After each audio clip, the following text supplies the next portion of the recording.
Rádio Rio de Janeiro, a emissora da Fraternidade, passa a apresentar Luz na Penumbra, programa que leva ao seu coração a mensagem da doutrina espírita.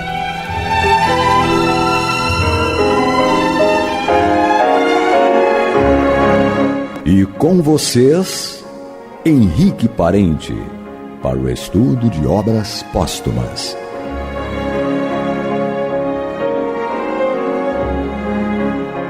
Amigo ouvinte, que a paz de Deus e do nosso Senhor Jesus Cristo possa nos envolver e aqui diante dos microfones da Rádio Rio de Janeiro possamos nós conduzir aqui esse estudo do livro Obras Póstumas. Eu me chamo Henrique Parente e aqui toda semana estou para refletir um pouco a respeito do trabalho de Kardec, esse gigante, esse discípulo do Cristo, ou como dizem, o maior discípulo do Cristo para os tempos modernos. Aquele que estava trabalhando lá na base, mas também continuou trabalhando no meio e na cumeira do edifício, como consta lá no capítulo 20 do Evangelho segundo o Espiritismo, a referência, dos trabalhadores da última hora. E fala lá no texto exatamente isso que acabei de aqui narrar. Então Kardec é desses trabalhadores que estão trabalhando com Cristo há muito tempo. E a gente vai ver isso no decorrer do estudo dessa obra aqui que estamos realizando, que é o livro Obras Póstumas, onde contém aqui matérias conduzidas e desenvolvidas pelo Allan Kardec, mas não publicadas por ele. 21 anos após a sua desencarnação, no ano de 1890, a sua esposa, com o auxílio do Sr. Le Marie, reuniram esses trabalhos de Kardec e publicaram este livro, que fazia parte de um trabalho de Kardec, onde ele falava a respeito de temas que ele já tinha falado um tanto, e ele volta a falar disso aí, desenvolvendo as ideias, trazendo um olhar diferente, muitas vezes, e outras matérias também neste mesmo sentido. E aqui na segunda parte do livro existem matérias aqui em que essas ele não teria publicado em vida, porque consistiam numa relação mais profunda e direta com os espíritos superiores, e muitas vezes falando um pouco da sua pessoa, da personalidade, não ele, mas os espíritos. E Kardec era extremamente cuidadoso e reservado com isso. Era humilde, literalmente um homem humilde. E não tinha a intenção de revelar tanta qualidade. Ao contrário, ele as escondia para que isso não causasse nenhum problema para ele, porque ele assim enxergava a vida, como alguém que está ali para cumprir com um papel, com uma missão, e não percorria ou corria atrás de reconhecimentos. Então ele buscava assim, a realização daquilo que lhe trazia felicidade e prazer. E nesse sentido ele realmente foi um dos grandes servidores do Cristo e do nosso Pai Criador, que trouxe para a gente um material, eu diria quase inédito, apesar de as matérias que o Espiritismo contém fazerem parte da história da humanidade, mas a maneira como elas apareceram desde a presença de Kardec, não só como organizador de um conteúdo, onde ele colheu de outros através da mediunidade de muitas pessoas, mas do conteúdo que ele próprio desenvolveu nele para que isso tudo fizesse sentido. Então a gente tem que desenvolver, eu diria, uma eterna gratidão a este grande trabalhador do Cristo para os tempos modernos, mas entendendo que ele também fez parte dos tempos passados, porque a maturidade deste homem é algo incrível. A intenção, o sentimento dele são coisas quase indizíveis, porque a gente até não percebe de forma tão direta e objetiva, mas a gente percebe sim, com clareza, a genialidade de Allan Kardec. Teço aqui esses elogios porque é uma forma da gente reconhecer o grande trabalhador pelo qual a gente está aqui hoje, séculos depois, ou mais de século depois, utilizando um trabalho realizado, desenvolvido por ele, e ainda nos esforçando para aprender e apreender este conteúdo tão incrível como as páginas que Kardec escreveu e que todos nós conhecemos nas suas várias obras, em torno de mais de 20, para não ser tão preciso, né?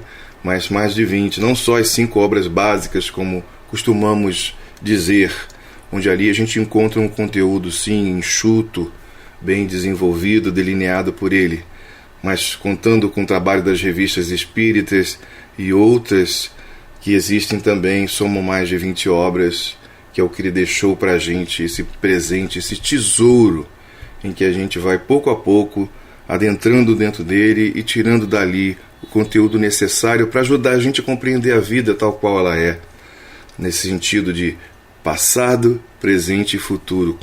Como foi escrito lá no frontispício do livro, do penúltimo livro em que Kardec escreveu antes da sua desencarnação, que é O Céu e o Inferno.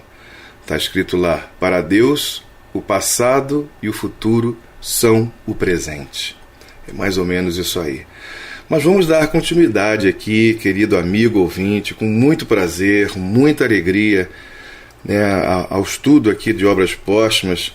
E a gente estava lendo no último programa a respeito da obsessão e da possessão. E lemos aqui o item 57 e hoje vamos continuar no 58. Mas para que o 58 tenha sentido, eu vou voltar aqui ao 57 para que a gente, né, dê continuidade aí, não fique perdido. Então diz o seguinte, o item 57.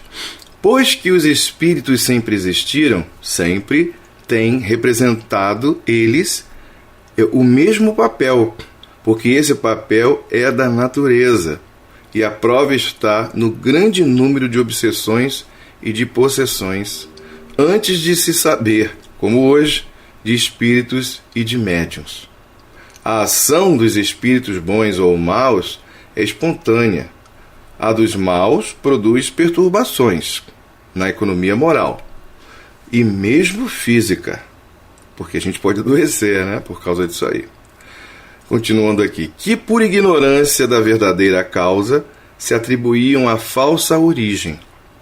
Os espíritos são inimigos invisíveis, tanto mais perigosos quanto não se suspeita da sua ação.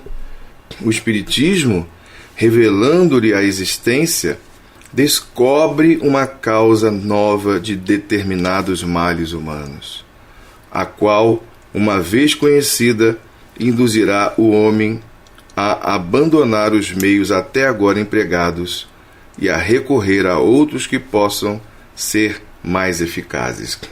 E aqui, só fazendo uma pequena pausa, a gente, lendo isso aqui e pensando a respeito, a gente vai entendendo o quanto, né, a influência espiritual interfere no equilíbrio, na economia da nossa vida. Porque a ação deles é uma ação invisível, onde a gente não percebe de forma objetiva, pelo menos a grande maioria das pessoas não o faz, não tem essa condição ainda desenvolvida. Mas à medida que a gente lê textos como esse, para pensar e refletir a respeito dessa influência, a gente vai entendendo também o quanto muitas vezes acontecimentos que nos chegam, ou que nós mesmos somos ou nos tornamos os agentes desses acontecimentos, e depois a gente não entende por que a gente seguiu determinados caminhos.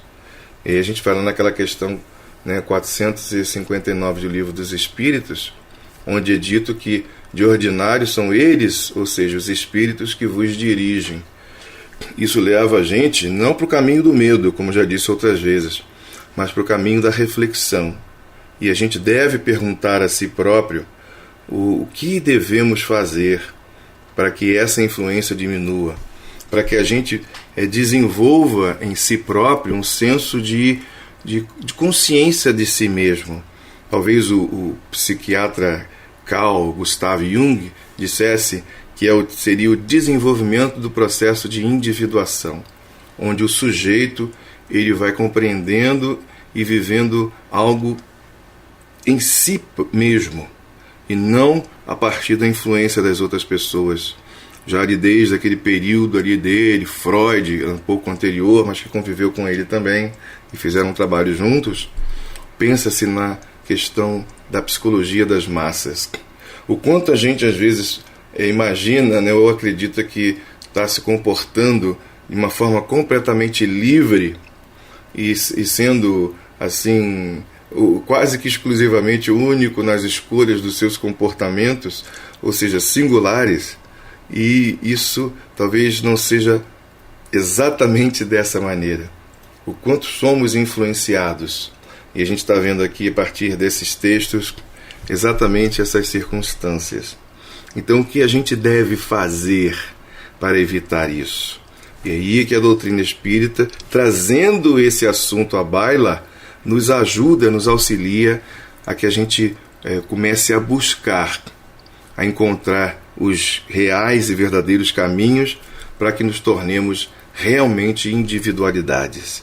Isso é incrível, né? Uma doutrina que nos proporciona tamanho conhecimento e, ao mesmo tempo, tamanha liberdade para que a gente exerça essa liberdade buscando o amadurecimento e buscando a qualidade de vida. E aí vamos continuar agora aqui o texto. Quem descobriu esta causa? A mediunidade, afirma Kardec. Foi pela mediunidade que inimigos ocultos traíram a sua presença, porque a mediunidade revela a presença deles, né? Olha aí uma das coisas maravilhosas da mediunidade. Ela fez com que eles o que o microscópio fez com os infinitamente pequenos. Revelou um novo mundo, exatamente. O Espiritismo não atrai os maus espíritos. Descobriu-os e nos forneceu os meios de lhe combatermos a ação e, por conseguinte, de os afastarmos. Não nos trouxe o mal, visto como este existia desde toda a eternidade. Trouxe-nos, sim, o remédio ao mal, apontando-nos a causa dele. Uma vez conhecida a ação do mundo invisível, ter-se-á a chave de uma multidão de fenômenos incompreendidos. E a ciência, enriquecida com esta nova lei, descortinará novos horizontes. Quando chegará lá? Quando não mais professar o materialismo, que lhe tolhe o progresso, opondo-lhe a uma barreira intransponível. E aqui a gente se depara, né, com outro grande problema, eu diria, para a humanidade, quando ele faz essa pergunta aqui: quando chegará lá? Quando não mais professar o materialismo. E aí a gente percebe, né, a importância de pensarmos sobre isso, refletirmos sobre isso, do quanto o excesso de materialidade que envolve a nossa vida nos afasta da realidade a respeito de nós mesmos. Afinal, nós somos espíritos e não somos matéria. Como disse Jesus a Nicodemos, o que é da carne é carne, o que é do espírito é espírito. Então, no campo da materialidade, e pensando aqui na vida física, o que a gente vê? Um princípio, um meio e um fim. Não existe perenidade na matéria, na condição material. Mas isso já não ocorre no que chamamos de espírito. A gente percebe que há uma continuidade. O espírito que vive hoje viveu antes e continuará vivendo amanhã. O corpo, ele é como uma roupa que a gente troca quando tem necessidade. Então, quando a gente para pensar, sim, amigo ouvinte, as coisas começam a mudar dentro de nós. E precisam realmente mudar dentro de nós, para que fora de nós a mudança interna exerça uma influência natural na vida cotidiana, na vida que envolve todas as pessoas. Então, quando gente vê e acompanha o processo do desenvolvimento histórico, a gente vai percebendo uma humanidade que vai se beneficiando, né? Mas eu queria dizer assim que ela vai se desenvolvendo, se aprimorando. Daí o fato do benefício que toma todas as pessoas, né? E vamos entrar aqui no item 58, daqui a pouco acaba todo o nosso tempo e não entramos ainda. Se há espíritos maus que obsedam a despeito dos bons, que protegem, pergunta-se, são aqueles mais poderosos que estes? Não é o bom espírito que é fraco, mas o médium que não é bem forte para repelir o manto com que o envolvem, desprender-se dos braços que o enlaçam e nos quais, cumpre dizê-lo, muitas vezes se compraz em ver-se estreitado. Isso é grave. Nessa circunstância, compreende-se que o bom espírito não pode ter vantagens, porque tem preferência ao mal. Não, com certeza não. Suponha-se, porém, que a vítima deseja livrar-se do invólucro fluídico que a penetra, como uma umidade penetra os vestidos. Nem sempre a sua vontade basta para a satisfação do desejo. Trata-se, no caso, de lutar com um adversário. Ora, quando dois homens lutam corpo a corpo, cabe naturalmente a vitória ao que tem maior força muscular.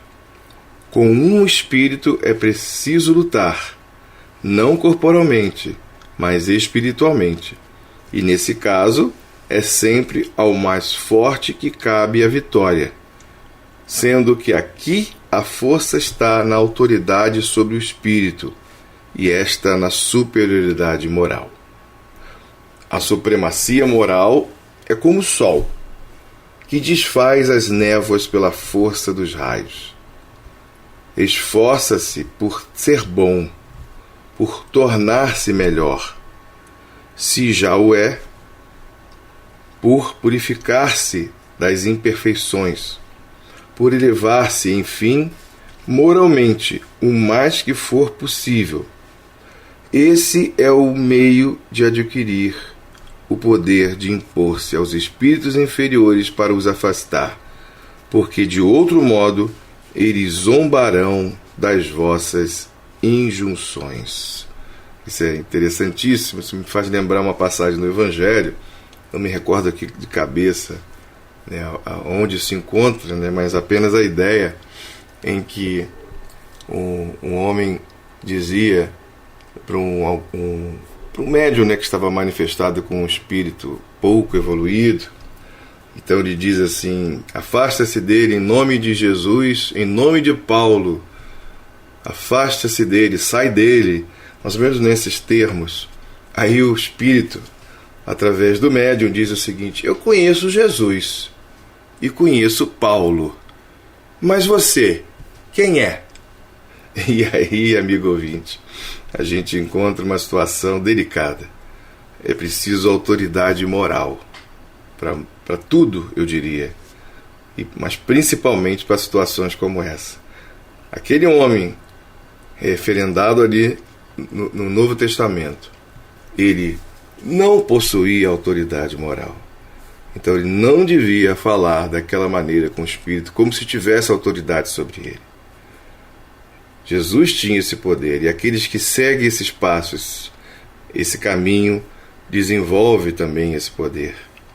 Não estou falando aqui de perfeição. Jesus era perfeito, eu sei, mas não precisa ser perfeito, mas precisa ser sincero, ter algum conhecimento e entender quais são os limites, para que a gente, conversando com o espírito desencarnado, possa exercer sobre ele uma boa influência e não colocar-se como se fôssemos pessoas acima dele, né? É bastante complicado. Mas vamos seguir mais um pouquinho aqui no texto. A supremacia moral é como o sol, que desfaz as névoas pela força dos raios. Esforça-se por ser bom, por tornar-se melhor, se já o é, por purificar-se das imperfeições, por elevar-se, enfim, moralmente o mais que for possível.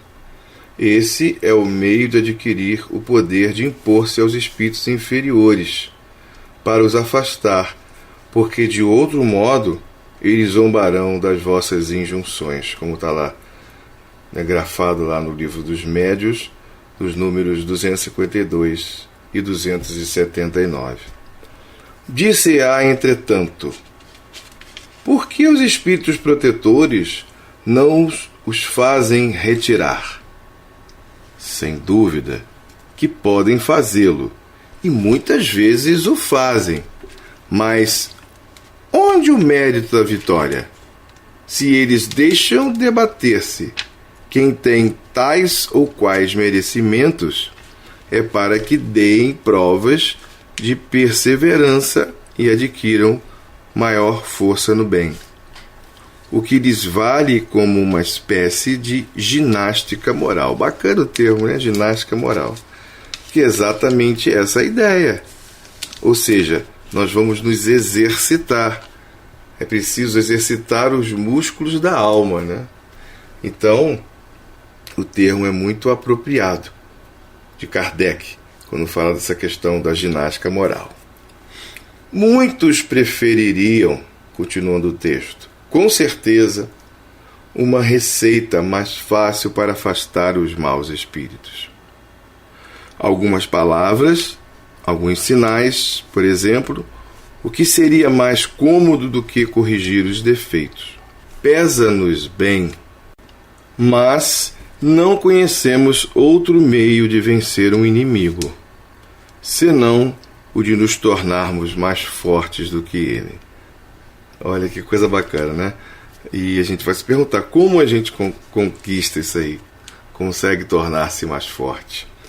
E em outra obra de Kardec, especificamente no livro dos Médios, ele comenta que a única maneira da gente realmente evitar uma obsessão é desenvolvendo em nós, né, uma capacidade, ou seja, nos aproximar o mais possível da natureza dos bons espíritos.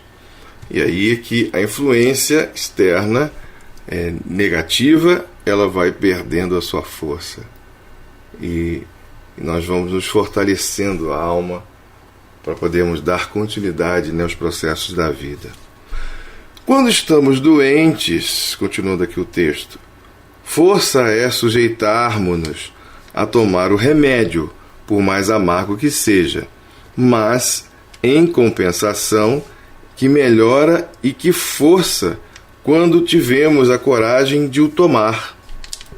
Cumpre-nos, portanto, convencermos-nos de que não podemos alcançar o afastamento dos maus espíritos nem por palavras mentais, nem por fórmulas, nem por talismãs ou por quaisquer sinais materiais.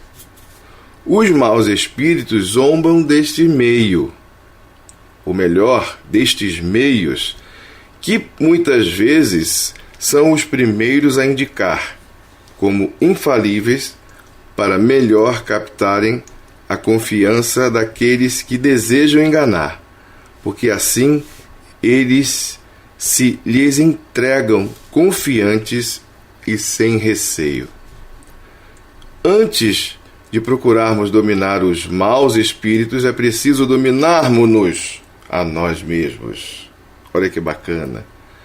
De todos os meios de conseguir a força para alcançar aquele desiderato, né? Aquela vontade, aquele desejo, o mais eficaz é a vontade auxiliada pela prece, nascida do coração, e não aquela que consiste em palavras, em que a boca toma mais parte do que o pensamento. Que legal! É preciso evocar o anjo da guarda e os bons espíritos para que prestem auxílio na luta, mas não é bastante pedir-lhes que afastem os maus espíritos, é principalmente necessário que não tiremos do pensamento a máxima: ajuda-te, que o céu te ajudará.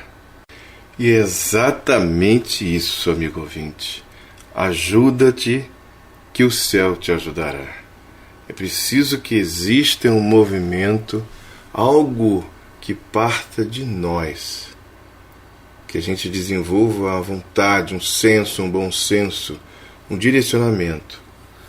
Porque à medida que a gente nos esforçar para atingir ou para melhorar a nossa condição, principalmente de compreensão em relação à vida e os seus valores, a gente vai receber auxílio do plano mais alto, do plano espiritual, com a presença dos bons espíritos. Então eles nos auxiliam em tudo que a gente necessita. Daí a nossa importância, de prestarmos atenção nisso e ajudarmos no processo. Hoje vamos ficando por aqui, mas semana que vem a gente continua, porque o texto ainda tem segmento e a gente ainda não terminou esse item aqui. Muita paz a todos. Você está ouvindo o programa Luz na Penumbra.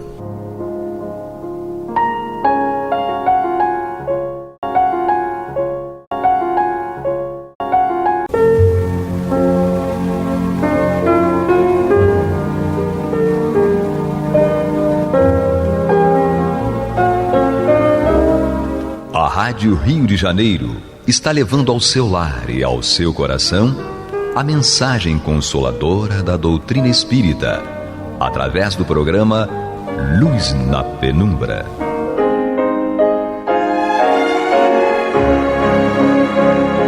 E com vocês, Antônio de Pádua Barbosa, para comentar o Evangelho segundo o Espiritismo da obra codificada por Allan Kardec. Boa noite, meus amigos. Estamos aqui de volta ao programa Luz da Penumbra, no qual nós vamos comentar o livro Evangelho segundo o Espiritismo de Allan Kardec. Estamos no seu último capítulo 28, Coletânea de Preces Espíritas.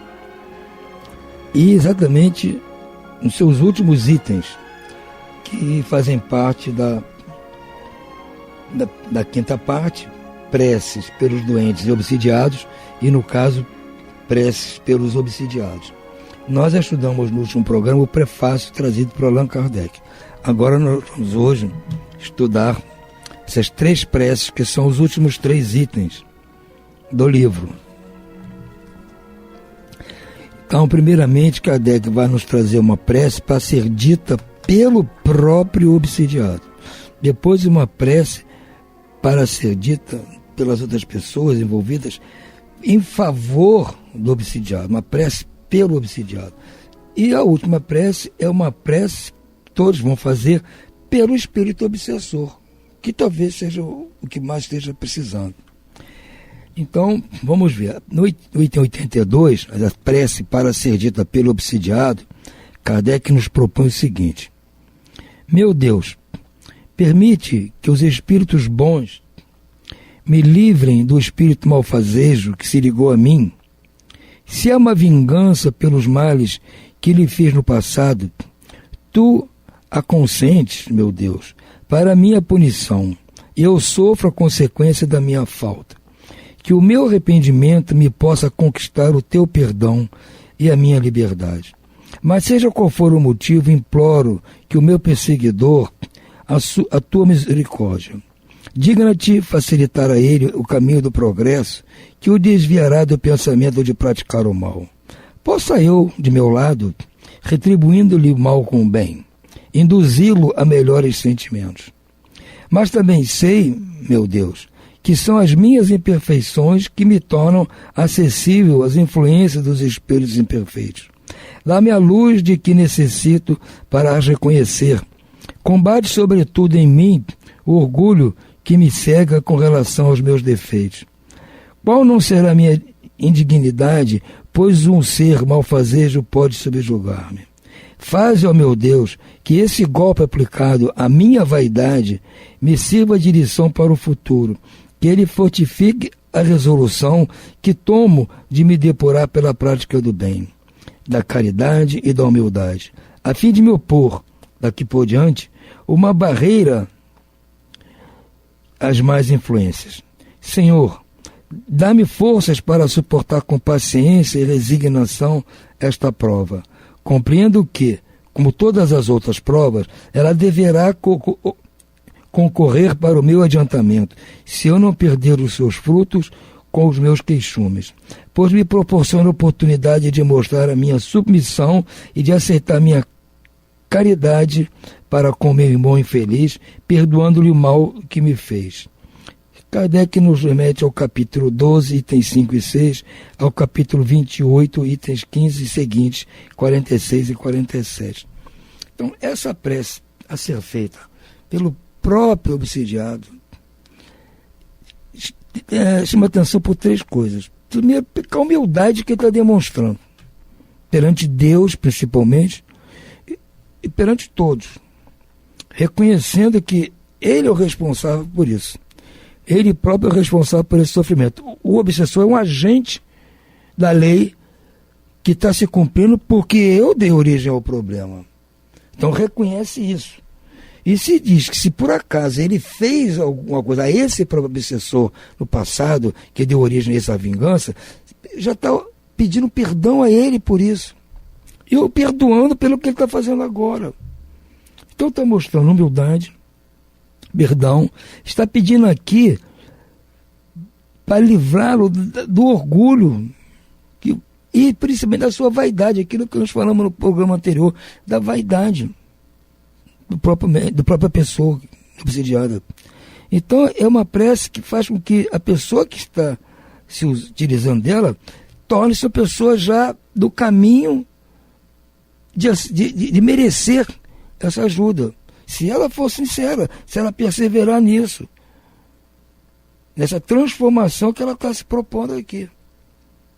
Como diz aqui na prática diz assim, faze, meu Deus, que esse golpe aplicado à minha vaidade, ou seja, isso que está acontecendo com ele, a vaidade dele, me sirva de lição para o futuro. Ou seja, que isso que ele está passando sirva de lição para o futuro. Que isso fortifique a resolução que tomo, fortifique a decisão dele, que ele tomou neste momento, de se depurar pela prática do bem, da caridade e da humildade. Então ele está sentindo o golpe desse que está sofrendo, está reconhecendo que isso é uma lição para ele no futuro, e essa resolução que ele está tomando fique mais forte. Essa resolução de praticar o bem, de praticar a caridade e de ser humilde, a fim de opor daqui para frente uma barreira a essas más influências. Então daqui para frente ele vai ter uma barreira que vai ser provocada pela prática do bem, prática da caridade e da humildade. Então Kardec amarrou a prece por todos os lados possíveis. Se a pessoa fizer essa prece com toda a sinceridade, ela já abriu um caminho muito grande para que os espíritos possam ajudá-la. Então, agora Kardec propõe uma prece a ser feita pelo obsidiado. Ele fez a prece para si próprio. Agora, as pessoas envolvidas, seja o médium ou outras pessoas, vão orar, caso for uma mesa mediúnica, as outras pessoas que estão ali façam parte dessa oração. Diz aqui: Deus onipotente, digna-te dar-me o poder de libertar fulano da influência do espírito que obsidia. Se está nos teus desígnios por termo a essa prova, concede-me a graça de falar com autoridade a esse espírito. Espíritos bons que me assistis, e tu, seu anjo da guarda, dai-me o vosso concurso, ajudai-me a livrá-lo do fluido impuro em que se acha envolvido. Em nome de Deus onipotente, abjuro o espírito malfazejo que atormenta a que se retire. Então, uma prece simples, curta, para o obsidiado, pedindo por ele. Mas está dizendo aqui, ó, digna de dar-me e dar à pessoa que está fazendo a prece o poder de liberar fulano da influência do espírito que obsidia. Então, se dirigindo ao próprio espírito. Se está nos teus desígnios por termo a essa prova, quer dizer, tudo sempre sob a vontade de Deus, concede-me a graça de falar com autoridade a esse espírito. A pessoa que está fazendo a prece está pedindo autorização a Deus de poder falar com aquele espírito com autoridade. Pede também aos espíritos bons que me assistis, quer dizer, pede aos espíritos bons que estão ali na assistência, e ao seu anjo da guarda, ao anjo da guarda da pessoa, força do seu auxílio. Está pedindo auxílio, o concurso desses espíritos nesse trabalho. Pede ajuda, ajudai-me a livrá-lo do fluido impuro em que se acha envolvido. E, em nome de Deus, eu abjuro o espírito malfazejo que o atormenta a que se retire. Então, em nome de Deus, ele pede que esse espírito se retire. Então, essa prece para o obsidiado não é uma prece longa, porque o obsidiado já fez a prece dele. Então, a pessoa que está fazendo a condução do problema, da solução do problema, ela está fazendo uma prece pelo obsidiado. Então está pedindo permissão dos espíritos e ajuda aos espíritos, não só os espíritos que estão ali na assistência, mas ao próprio anjo da guarda do obsidiado, que ajudem, que concorram para que ele possa ter força, autoridade de fazer com que esse espírito saia dali, abandone esse tipo de comportamento. A outra prece, a última prece, é a prece pelo espírito obsessor. Agora vai se dirigir diretamente ao obsessor, porque, como eu disse, talvez ele seja o mais necessitado de prece ali. Porque o obsidiado está precisando muito, mas ele já chegou ali, já foi pedir auxílio, ajuda, então ele já está num processo de encaminhando-se para uma solução. Deu um passinho adiante. Mesmo que ainda esteja fascinado, mas ele já deu um passinho adiante. Já fez uma prece humilde, se propõe na prática da caridade, da humildade. Agora o obsessor não tem nada. Então ele vai ter que sair do zero. Então a prece para ele é uma prece muito importante. Diz aqui Kardec: Deus infinitamente bom, imploro a tua misericórdia para o espírito que obsidia fulano. Fazê-lhe entrever as divinas claridades, a fim de que reconheça o falso caminho por onde se enveredou. Espíritos bons, ajudai-me a fazer-lhe compreender que ele tem tudo a perder praticando o mal e tudo a ganhar fazendo o bem. Então ele está pedindo, dirigindo-se a esse espírito obsessor, falando com Deus, pedindo permissão a Deus, implorando a Deus a misericórdia divina para esse obsessor. E pedindo a Deus que faça com que ele possa entrever as divinas claridades, a luz do bem, a fim de que ele consiga reconhecer o falso caminho por onde ele está indo. Porque com a claridade do bem ele vai ter capacidade de ver o mal em que ele está, o lugar horroroso em que ele se encontra. E pede aos espíritos bons para fazer com que ele compreenda que só tem a perder praticando o mal e tudo a ganhar fazendo o bem. Espírito que te comprazes em atormentar fulano, aí dirige diretamente ao espírito. Espírito que te comprazes em atormentar fulano, escuta-me, pois que te falo em nome de Deus. Se quiseres refletir, compreenderás que o mal nunca sobrepujará o bem, e que não pode ser mais forte do que Deus e os espíritos bons. Eles poderiam ter preservado fulano dos teus ataques. Se não o fizeram, foi porque ele ou ela tinha de passar por uma prova. Mas quando essa prova chegar a termo, eles irão impedir-te qualquer ação sobre tua vítima. O mal que lhe houves feito, em vez de prejudicá-lo, terá contribuído para o seu adiantamento, e assim para torná-lo mais feliz. Desse modo, terás empregado a tua maldade inutilmente, e ela se voltará contra ti. Também um raciocínio muito lógico, que Kardec está dizendo que a pessoa que está fazendo a prece por obsessor está propondo para o obsessor, usando a lógica para convencê-lo. Porque ele poderia pensar, mas se esse Deus a quem eles estão apelando fosse tão forte, como é que eu estou conseguindo fazer essas maldades todas e esse Deus não tem força para me tirar daqui? É o que geralmente eles falam, mas o Espírito, a pessoa, no caso que está fazendo a prece, diz o seguinte: os espíritos bons, em nome de Deus, poderiam ter preservado fulano dos teus ataques. Poderiam, sim.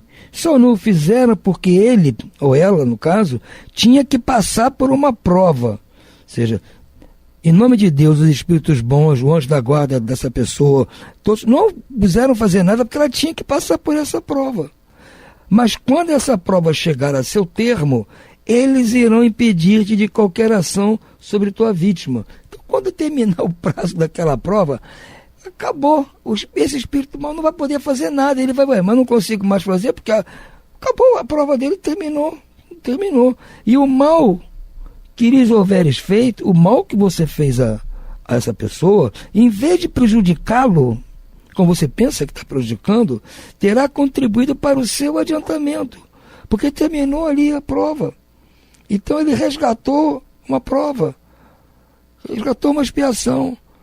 Então, como diz Jesus, é um bem-aventurado, porque terminou a sua aflição. Terminou. Bem-aventurados os aflitos, e bem-aventurado mais ainda quando a aflição acaba. E assim vai tornar-se mais feliz. Ou seja, quando acabar essa subjugação que você está fazendo em cima dele, ele vai ficar mais feliz, vai se livrar do problema com uma doença comum, estava vários anos sofrendo daquela doença e ficou bom, foi curado. É um alívio grande, alegria total. É o que vai acontecer. E desse modo, terás empregado a tua maldade inutilmente, ou seja, toda a maldade que você fez esse tempo todo, que você empregou tempo, tudo para perturbar, não fez efeito. Acabou o efeito. E esse mal todo vai se voltar contra você. Por quê? Ela estava pagando pelo problema que causou no passado. Se você está causando um problema agora, você vai passar por isso. Muitos dizem isso lá quando eu converso com eles. Não, mas aí a pessoa fez muita maldade, fez isso, fez aquilo. Eu estou aqui para fazer ela sofrer pelos mal que fez. Eu falo, mas tudo bem, ela fez, está sofrendo. Mas quem deu outorga a você de punir? Quem te deu essa outorga? Quem te deu essa autorização?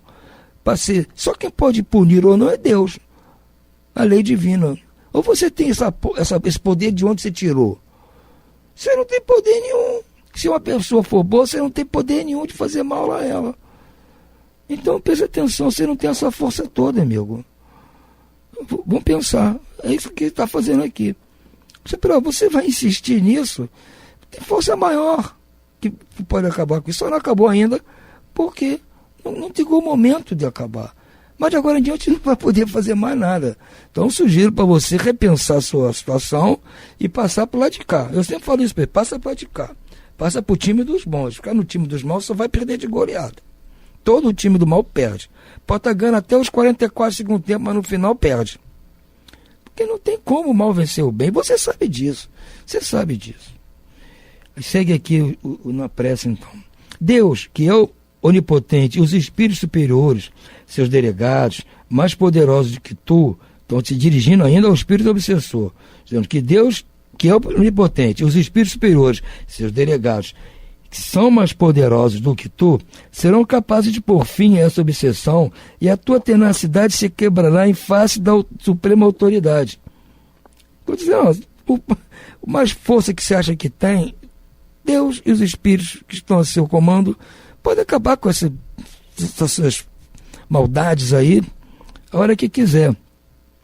Porém, pelo fato mesmo de ser bom, Deus quer deixar-te o mérito de fazeres que ela cesse por tua própria vontade. Então está oferecendo ao Espírito a chance dele encerrar o escândalo. Que o escândalo há de vir, como diz Jesus. Mas aí daquele que provocar o escândalo. Então essa pessoa está sendo obsidiada, está sofrendo o escândalo. Que o escândalo tinha que vir, ela causou esse troço. Agora, aí daquele que provocar o escândalo. Então, o escândalo vai acabar agora.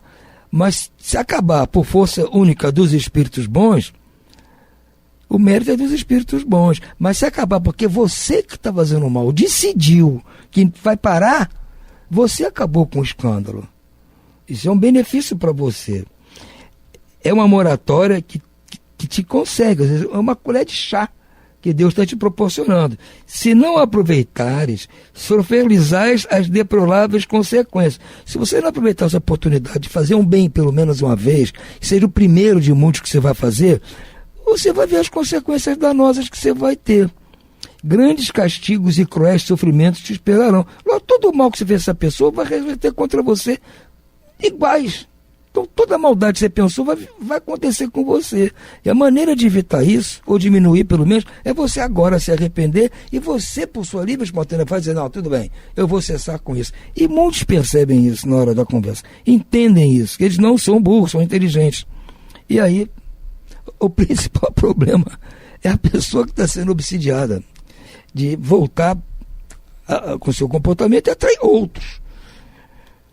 Serás forçados a suplicar a piedade e as preces da tua vítima, que já te perdoa e ora por ti, o que constitui grande merecimento aos olhos de Deus, e apressará a libertação dela.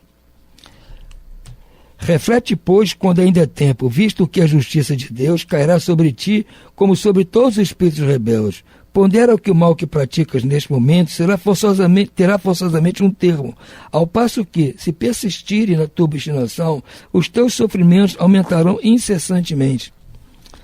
Quando estavas na terra, não terias considerado uma estupidez sacrificar um grande bem por uma pequena satisfação de momento? Mesmo acontece agora que és espírito. Que ganhas com o que fazes? O triste prazer de atormentar alguém, o que não te impede de ser infeliz, diga o que disseres, e que te tornes mais infeliz ainda. Ou seja, tudo que ele faz achando que está infelicitando a pessoa, o está tornando mais infeliz também.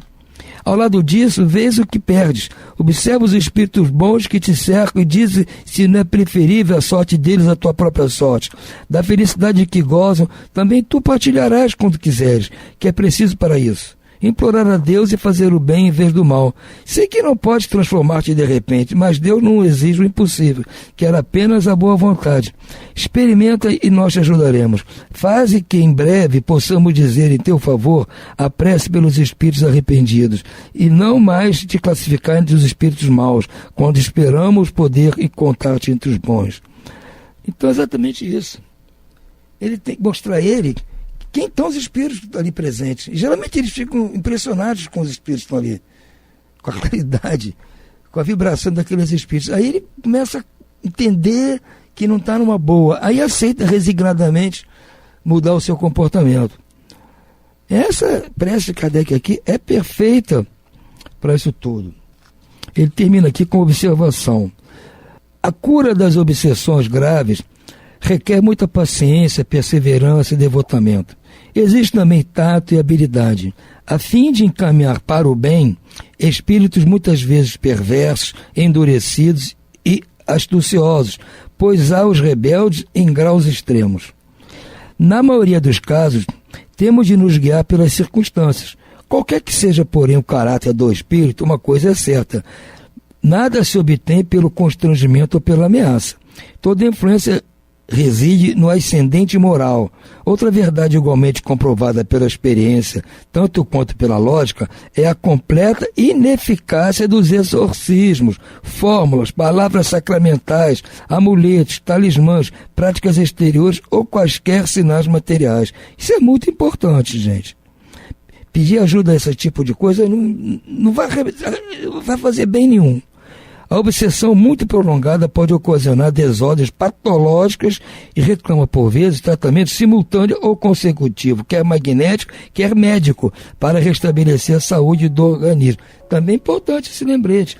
Às vezes está tão profundo o problema que, além desse tratamento espiritual, vai precisar do tratamento psicológico, médico, porque a parte orgânica e psicológica da pessoa está seriamente abalada. Destruída a causa, resta combater os efeitos. Veja o Livro dos Médiuns, segunda parte, capítulo 23, Obsessão, Revista Espírita, fevereiro e março de 1864, abril de 1865, exemplos de cura de obsessões. Bom, meus irmãos, vamos ficando por aqui, terminamos o capítulo, terminamos o livro. E nos próximos programas nós vamos recomeçar o estudo, mais uma vez, do Evangelho segundo o Espiritismo, que nós já fazemos aqui há 25 anos. Fiquem todos em paz, com Deus, tenham uma noite abençoada e vamos para a próxima semana recomeçar tudo.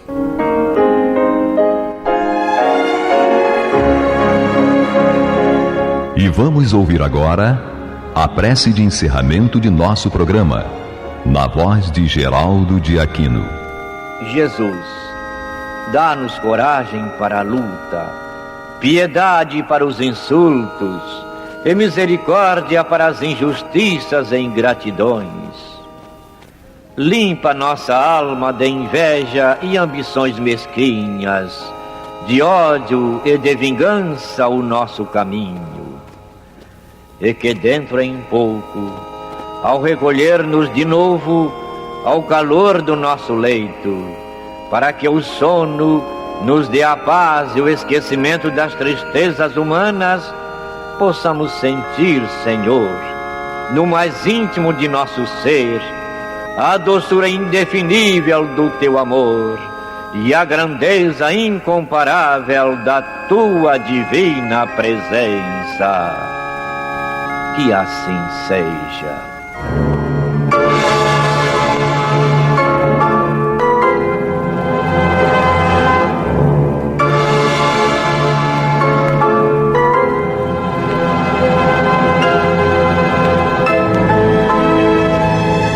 Acabamos de apresentar o programa Luz na Penumbra, que voltará a ser apresentado amanhã às 21 horas nesta emissora.